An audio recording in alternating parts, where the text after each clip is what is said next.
Good morning friends. Standard 11th में आज पहला चैप्टर जो है द लिविंग वर्ल्ड, इसमें आज हम दूसरा टॉपिक देखेंगे जिसका नाम है the diversity in the living world.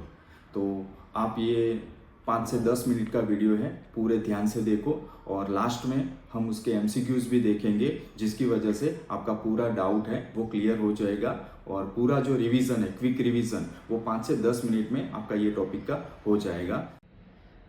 तो बच्चों, आज का दूसरा टॉपिक है diversity in the living world. So diversity की हम बात करें बच्चों, तो पहला पूरे ये जो अर्थ है इसमें कितने number and types of the organisms है, जिसको हम क्या कहते हैं, बायोडाइवर्सिटी कहते हैं। बायोडाइवर्सिटी की हम बात करें तो पूरे जो अर्थ है इसमें total 1.7 to 1.8 millions organism present है। कितनी स्पीसीज है टोटल? 1.7 to 1.8 millions. ये एमसीक्यू के लिए मोस्ट इंपोर्टेंट क्वेश्चन है, आपको ये फिगर याद रखना है। बाद में हम बात करें तो टेक्सोनॉमी क्या है? तो टेक्सोनॉमी का मीनिंग होता है study of identification, classification and nomenclature of the organism. मतलब हमें ये तीनों करना है, study, identification, classification and nomenclature, जिसको हम क्या बोलते हैं, टेक्सोनॉमी। तो पहला हम देखें कि सिस्टेमेटिक का मीनिंग क्या होता है। सिस्टेमेटिक जो वर्ड है, जनरली ये वर्ड है वो लैटिन में से डिराइव हुआ है और जिसका मीनिंग होता है सिस्टेमेटिक अरेंजमेंट। जनरली हम बात करें तो सिस्टेमेटिक जो भी है उसको हम क्या बोलते हैं, evolutionary relationship between the organism.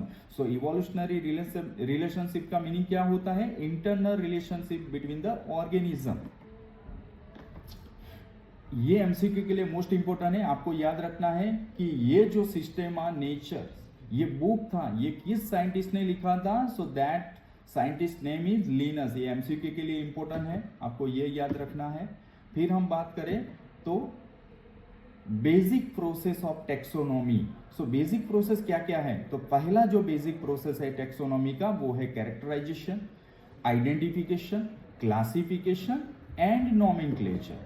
तो हम पहली बात करें कि कैरेक्टराइजेशन क्या है, तो कैरेक्टराइजेशन का मीनिंग होता है कि हमें कोई भी ऑर्गेनिज्म है जिसका एक्सटर्नल एंड इंटरनल स्ट्रक्चर को स्टडी करना, structure of the cells, development process, ecological information, वो सभी प्रोसेस करना है study, that is called as characterisation.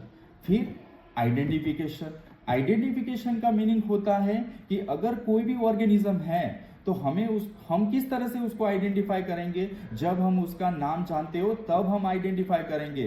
तो ये आइडेंटिफिकेशन तब पॉसिबल है जब उसका ये नाम पॉसिबल हो तब। इसके बाद है बेटा क्लासिफिकेशन। क्लासिफिकेशन का मीनिंग क्या होता है कि कोई भी ऑर्गेनिजम्स होता है जिसको अलग अलग ग्रुप में हम डिवाइड करें। तो कौन से ग्रुप में डिवाइड करना है? जो मोस्ट सुटेबल ग्रुप हो वहां पे हर एक ऑर्गेनिज्म को अलग अलग ग्रुप में डिवाइड करना है बेस्ड ऑन कैरेक्टर्स। सो उसको हम बोलते हैं क्लासिफिकेशन। उसके बाद हम नॉमेनक्लेचर की बात करें जो हमारा लास्ट टॉपिक है। तो नॉमेनक्लेचर का मीनिंग क्या है? नॉमेनक्लेचर का मीनिंग ये है कि कोई भी ऑर्गेनिज्म हो हमें उसका नाम देना है और ये नाम से पूरे वर्ल्ड में ये ऑर्गेनिज्म जाना जाता है, जिसको हम बोलते हैं नॉमेनक्लेचर। अब ये नॉमेनक्लेचर जो मेथड था वो नॉमेनक्लेचर किस साइंटिस्ट ने दिया था, किस साइंटिस्ट ने ये डिराइव किया था ये नॉमेनक्लेचर मेथड? तो ये नॉमेनक्लेचर जो मेथड है वो कार्ल लिनस नाम के साइंटिस्ट थे, उसने ये मेथड को प्रपोज किया था। और ये जो नॉमेनक्लेचर मेथड है वो 2 कंपोनेंट में बना हुआ है, इसीलिए उसको हम बोलते हैं बाइनोमियल नॉमेनक्लेचर। फॉर एग्जाम्पल हम बात करें तो अगर कोई भी प्लांट की हम बात कर रहे हैं तो प्लांट में कोई भी प्लांट का हमें नाम नॉमेनक्लेचर के मुताबिक उसका नाम हमें रखना है, तो इसके लिए कौन से रूल्स अप्लाई होंगे? So that is rules based on the ICBN। हमें उसका फुल फॉर्म भी याद रखना है। What is the full form of ICBN? That is the international code for botanical नॉमेनक्लेचर्स।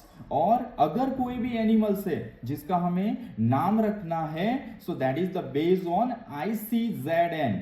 ICZN का फुल फॉर्म है zoological international code for zoological nomenclature. उसके बाद हम universal rules for binomial nomenclature की हम बात करें तो ये जो साइंटिफिक नेम होते हैं वो लैटिन में होते हैं और उसको हम इटैलिक्स में लिखना है। जब हम उसको हैंड रिटन में लिखते हैं तो उसके नीचे अंडरलाइन करना है, सेपरेटली उसको अंडरलाइन करना है। और ये जो हमने बोला कि नोमेनक्लेचर मेथड वो बाइनोमियल नोमेनक्लेचर है, उसका मीनिंग हुआ कि ये दो कंपोनेंट में बना हुआ है। तो पहला जो वर्ड है वो जीनस होता है और दूसरा जो वर्ड होता है वो स्पीसीज होता है। फॉर एग्जांपल हम बात करें तो जीनस जो नाम है वो ऑलवेज कैपिटल लेटर से स्टार्ट होता है और स्पीसीज जो होता है ऑलवेज स्मॉल लेटर से स्टार्ट होता है। और इसके बाद जो साइंटिस्ट होता है जिसका नाम होता है ऑथर्स नेम, उसको हम एब्रिवेटेड फॉर्म में at the end of biological name लिखना है। तो फॉर एग्जांपल हम बात करें मैंगीफेरा इंडिका, तो यहां पे हमें पता है कि Mangifera that is called as genus name, species है वो इंडिका है तो जिसको हम स्मॉल लेटर से स्टार्ट करेंगे, और जीनस नेम जो मैंगीफेरा था उसको हम कैपिटल लेटर से स्टार्ट करेंगे, और ऑथर्स नेम क्या था लिनस, तो उसको हम एब्रिवेटेड फॉर्म में लीन लिखेंगे। तो उसका पूरा नाम क्या हुआ, मैंगीफेरा इंडिका लीन। अब हम स्टूडेंट्स एमसीक्यू देखेंगे। सो पहले एमसीक्यू है which of the following is a correctly written scientific name. So option A B C and D आप देख लो और जो सही है उसको कमेंट करो। दूसरा जो एमसीक्यूज है हमारा that is ICBN stands for, उसका फुल फॉर्म क्या है। So option A that is international code for botanical nomenclature, second है Indian code for biological names, C that is international congress of biological names, and D that is international committee for botanical name. So जो भी सही है उसको आप comment करके हमें बता दीजिए और लास्ट में मैं उसका जो भी सही आंसर है वो कमेंट करके आपको बताऊंगा। तो फ्रेंड्स आज का हमारा ये टॉपिक खत्म होता है और कल हम चैप्टर 1 का ये तीसरा जो टॉपिक है वो टैक्सोनॉमी क्लासिफिकेशन वो हम देखेंगे। और ऐसे ही इंफॉर्मेटिव वीडियो के लिए आप हमारे चैनल को सब्सक्राइब कीजिए। अगर आपको ये वीडियो अच्छा लगा है तो आप उसको लाइक भी कीजिए और सब्सक्रिप्शन के साथ जो बेल बटन का ये आइकॉन दिया है उसको आप प्रेस कीजिए ताकि आने वाले वीडियो का आपको नोटिफिकेशन मिलता रहे और आपके आसपास जितने भी बच्चे हैं 9 to 12 के उनको ये चैनल को सब्सक्राइब करने के लिए आप उनको फॉरवर्ड कीजिए। Thank you very much.